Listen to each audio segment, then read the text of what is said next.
सरकारनं शेतकऱ्यांना एक मदत जाहीर केली, एक पॅकेज जाहीर केलं। मुख्यमंत्री देवेंद्र फडणवीसांच्या नेतृत्वाखाली महायुती सरकारनं अतिवृष्टी बाधित शेतकऱ्यांसाठी जाहीर केलेल्या मदत पॅकेजवरती विरोधी पक्षांनी आता तीव्र नाराजी व्यक्त केली असून आता ही मदत तुटपुंजी असल्याचं सरकारनं शेतकऱ्यांच्या जखमेवर मीठ चोळल्याची संतप्त टीका सुद्धा सरकारवरती केलेली आहे। आणि या संदर्भामध्ये बोलण्यासाठी आपल्यासोबत असणारे भाजपचे प्रवक्ते राम कुलकर्णी आणि राष्ट्रवादी शरदचंद्र पवार गटाचे प्रवक्ते अमोल मातेले सध्या आपल्यासोबत असणार आहेत।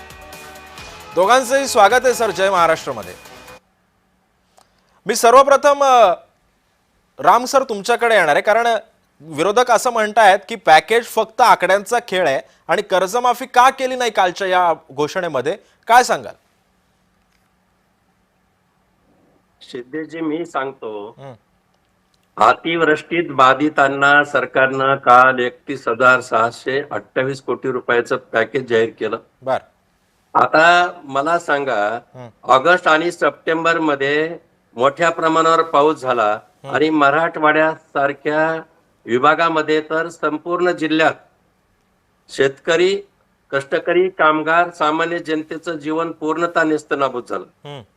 हे खरंय की या परिस्थितीला सरकारनं शेतकऱ्याच्या पाठीमागे खंबीरपणे उभा राहण्याची भूमिका घेतली। विरोधक म्हणत होते की सरकार काही देणार नाही, सरकार काही देणार नाही, सरकार काही देणार नाही, आणि सत्ताधारी सांगत होते की शेतकऱ्यांच्या पाठीमागे सरकार खंबीरपणे उभा राहणार।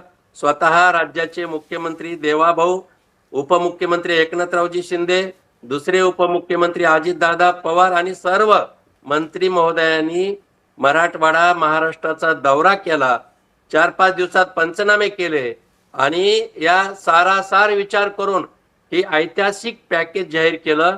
50 वर्षात या राज्यानं 10 ते 15 पेक्षा कधी ओला दुष्काळ तर कधी कोरडा दुष्काळ पाहिला, कधीच अशा प्रमाणे सर्वंकष मदत जाहीर झाली नव्हती।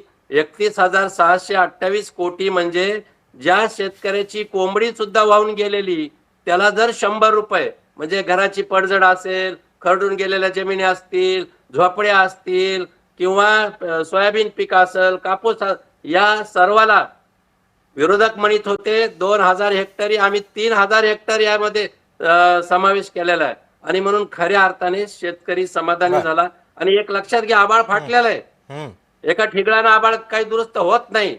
जखमेवर मीठ चोळण्याचा प्रकार नाही, तर जखमेवर दिलासा दिला या सरकारने आणि खऱ्या अर्थाने शेतकऱ्यांनी त्याचं स्वागत केलं। मी हाच मुद्दा घेऊन रामजी मी आता अमोल मातेल्यांकडे जातोय। अमोलजी, आता राम कुलकर्णी सरांचा आपण मुद्दा ऐकला असेल, त्यांनी असं सांगितलं की जो तुम्ही सांगितलं होतं की शेतकऱ्यांच्या जखमेवरती मीठ चोळण्याचं काम सरकारनं केलंय, मात्र राम कुलकर्णी असं म्हणतायत की उलट सरकारनं या जखमेवरती फुंकर घालण्याचं काम केलंय। आपण कसं पाहताय, नेमकं काय आरोप केले होते तुम्ही? आकड्यांचा खेळ आहे असं म्हणतायत मवियाचे नेते। हे पहा, काल राज्याच्या मुख्यमंत्र्यांनी ती काही घोषणा केली ती पुरेशी नाहीये। सरकारने शेतकऱ्यांच्या तोंडाला पाणी पुसण्याचं काम केलंय। अतिवृष्टीमुळे शेतकरी इतकं उत्पन्न म्हणजे शून्याच्या घरात गेलेलं आहे की त्या ठिकाणी जमीन वाहून गेलेली आहे, गुरंढोरं वाहून गेलेली आहेत, घरं वाहून गेलेले आहेत, गोठे वाहून गेलेले आहेत। अशा परिस्थितीमध्ये या सरकारने शेतकऱ्यांना दिलासा द्यायला पाहिजे, त्यांना हात द्यायला पाहिजे, पण त्यांनी इथं हात देण्याचं काम केलेलं नाहीये। आपण उदाहरण दाखल पाहिलं असेल, एखाद्या शेतकऱ्याचं 100 रुपये नुकसान झालं असेल तर सरकारने केवळ 10 ते 20 रुपये त्यांना मदत केलेली आहे कालच्या घोषणेप्रमाणे। NDRF चे निकष जे आहेत 2015 प्रमाणे आहेत।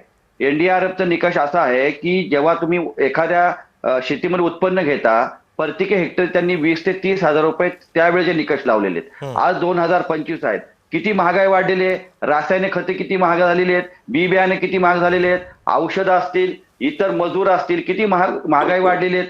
ते जे निकष आहे ते बदलले पाहिजे। त्यानुसार आज जर प्रत्येक हेक्टरी शेतकऱ्याला उत्पन्न घ्यायचं ठरलं गेलं तर प्रत्येकी 60 ते 70,000 रुपये प्रत्येक हेक्टरी उत्पन्नाचा खर्च येतो। आणि आज तुम्ही घोषणा करून सांगताय की आम्ही हे दिलं।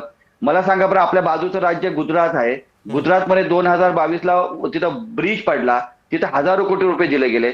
चक्रीवादळ आलं तेव्हा कोणतेही निकष न लावता तिथे 1,000 रुपये, करोडो रुपये देण्यात आले।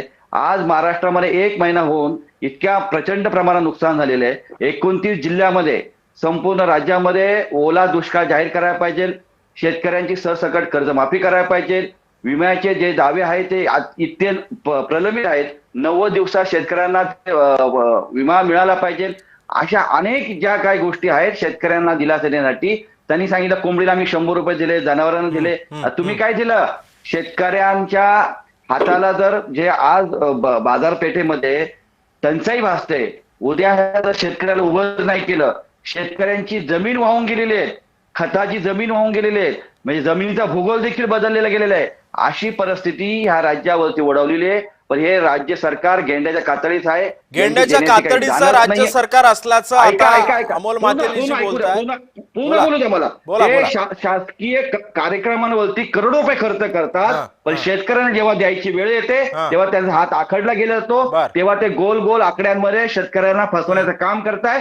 परंतु विरोधी पक्ष म्हणून आम्ही ठाम रस्त्यावर उतरून शेतकऱ्यांच्या न्याय हक्कासाठी लढणार. बर. शेतकऱ्यांना लाखो रुपयाची भरघोस मदत या सरकारकडून मिळवून देणार, नाही तर यांच्या नाकावर टिचून यांना दाखवून देणार का आम्ही शेतकऱ्यांच्या बाजूने कशा पद्धतीने आहोत. केंद्रातून तुम्ही कसे निधी आणतला गेले नाही. आंध्र प्रदेश एकदा अशीच घटना घडली होती. बर. तेव्हा त्या ठिकाणी राष्ट्रपतींना जाऊन राज्यपाल तिथले मुख्यमंत्री आमदार खासदारांना जाऊन भेटले. यांनी काय केलं? 2 आठवड्यापूर्वी राज्याचे मुख्यमंत्री दिल्लीमध्ये गेले, हात हलवत आले.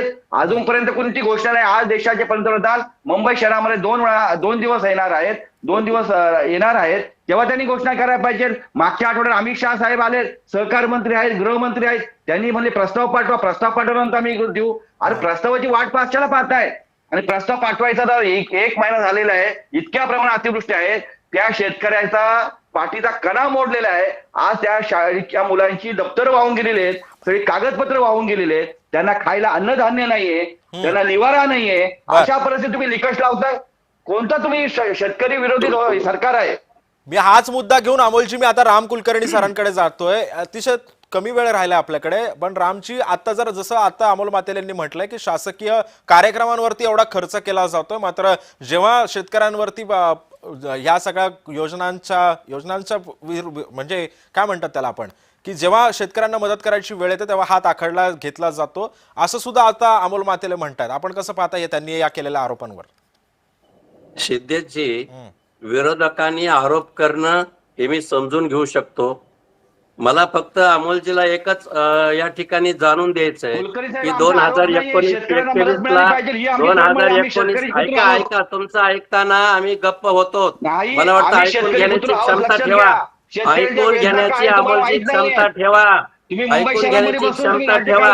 2021 ला अतिवृष्टी झाली आणि त्यासाठी फक्त मुख्यमंत्र्यांनी हवाई पाणी केली. सरकार संवेदनशील आहे आणि या सरकारनं शेतकऱ्यांना हात आकारता 3 दिवस पाणी केली. एकनाथ शिंदे एका दिवसात पाणी केली. एका दिवसात पाणी होते का 29 जिल्ह्याची? मला सांगा बरं. नाही, मला असं वाटतं तुम्ही की जे थोडं सांगताय ते आम्हाला पटत नाही. ऐकून घ्या, आम्ही ऐकून पटवून घ्या. घेणार नाही. तुमचं बोलताना आम्ही बोललो का? सांगताय तुम्ही अमोलजी, आम्ही तुमच्या बोललो सरकारची का? सफाई सांगू नका. तुम्ही मला शेतकऱ्यांना असं अजून काय वाटतं- केंद्र का निधी दिला नाही? केंद्राकडून पैसे का आणले नाही आतापर्यंत? अमोलजी त्यांना त्यांचा मुद्दा पूर्ण करू द्या. महापूर माजलेला आहे, महापूर आलेला आहे. शेतकरी सगळे जमीन वाहून गेलेले आहेत. तरी तुम्ही हातावर हात घडी घालून शांत बसलात. तुम्हाला या ठिकाणी शरम वाटली पाहिजे या सरकारला. केंद्राने अजून 1 रुपया दिलेला नाहीये आणि तुम्ही आकड्यांच्या खेळामध्ये सरकारला शेतकऱ्यांना अमोलजी तुमचे आरोप, तुमचा उद्रेक हाच अमोलजी तुमचा उद्रेक, तुमचा आरोप, तुमचे हे सगळ्या गोष्टी मान्य आहेत, परंतु राम कुलकर्णी त्यांच्याच पक्षाची बाजू मांडतात, सरकारची बाजू मांडतात. सरकारचं नेमकं म्हणणं काय ते तरी ऐकून घ्या ना. बोला रामजी, बोला. सिद्धेशजी, मी सांगतो 2000 अतिवृष्टीचं या ठिकाणी सरकारनं जे पॅकेज जाहीर केलं का, ते पॅकेज तिप्पट आहे. वर्षाला कृषी खात्याला 9,000 कोटीचं बजेट आहे. या ठिकाणी तिप्पट पॅकेज जाहीर केलं. माझा सवाल आहे अमोलजीला, 2019-21 मध्ये अतिवृष्टी झाली, त्याचे पैसे अजून तुम्ही दिले नाहीत. जमिनी खरडून गेल्या होत्या. आणि मला असं वाटतं की विरोधकांनी ओरडण्यापेक्षा आम्ही जेव्हा सत्तेत होतो तेव्हा काय केलं हे सांगाव ना. आता तुम्हाला काय वाटलं होतं? देवेंद्र फडणवीस सरकार शेतकऱ्याला रुपया देणार नाही, सरकार वाऱ्यावर सोडणार आहे, सरकार मदत करणार नाही, अशा प्रकारचा आरडाओरडा केला होता. हे सरकार शेतकऱ्याच्या पाठीशी खंबीरपणे उभा आहे हे मदत देऊन सांगितलं. आणि रामजी, मला वेळेची मर्यादा आहे, मी त्यामुळे आता हा मुद्दा खूप पुढे जाऊ शकतो, मात्र वेळेची मर्यादा असल्यामुळे आपल्या दोघांनाही मला थांबावं लागतंय. मात्र या मुद्द्यावरती आता नेमकं आणखी सरकार काय शेतकऱ्यांना मदत जाहीर करू शकतं का, पॅकेजमध्ये काही सुधारणा करू शकतं का, हे सुद्धा येत्या काळामध्ये लवकरच स्पष्ट होईल. धन्यवाद राम कुलकर्णी सर आणि अमोल मातेरेजी आणि